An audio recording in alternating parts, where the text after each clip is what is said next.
Psalms, 'n oordenkingsreeks saam met Rinus van Sandwyk van Sion Gemeente in Parys. Dis maandagoggend en ons gaan vanmôre verder deur die psalms een vir een. Psalm 109 vanmôre. Tree tog op, Here. Ja, U Here, my Heer, moet in my belang optree ter wille van U naam. Want U troue liefde is goed. Ek lees dit vir jou uit die direkte vertaling. So vir wie vra die psalmdigter God om dit te doen? Vir homself of vir God? Hy vra vir beide, vir God se eer. Dit is hoe gebed werk. En dit is 'n belangrike sleutel om te verstaan. Wanneer ons vir God vra om iets vir ons te doen, dan vra ons om iets vir ons te doen vir hom. Alles sodat hy die eer sal ontvang. Dis amazing hoe goed dan in gebed by mekaar kom. Ons vra en ontvang genade. God ontvang eer, omdat hy genade betoon.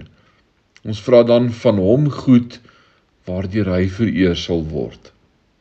So as jy hierdie psalm deurlees vanmôre, gaan jy sien, U word in alles vereer, Here. So kom ons bid saam vanmôre. Here, ons het U so nodig. Ons het nodig dat U in ons behoeftes voorsien, om ons te help om nie te bekommer nie, maar om U te vertrou.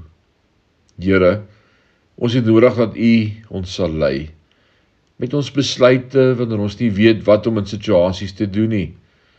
Help ons asseblief. Sal U al hierdie dinge doen om U eer ontwil vir U aanbidding, sodat U, as die gewer van alle goeie dinge, geprys sal word. U het al die wysheid en krag om ons te versterk. Lei ons en leer ons, Vader. Mag dit so wees tot aan die einde van ons dae, dat U al die eer en aanbidding sal ontvang in elke aspek van ons lewens. Om U ontwil, in die naam van Jesus, tot U eer bid ons dit. Amen.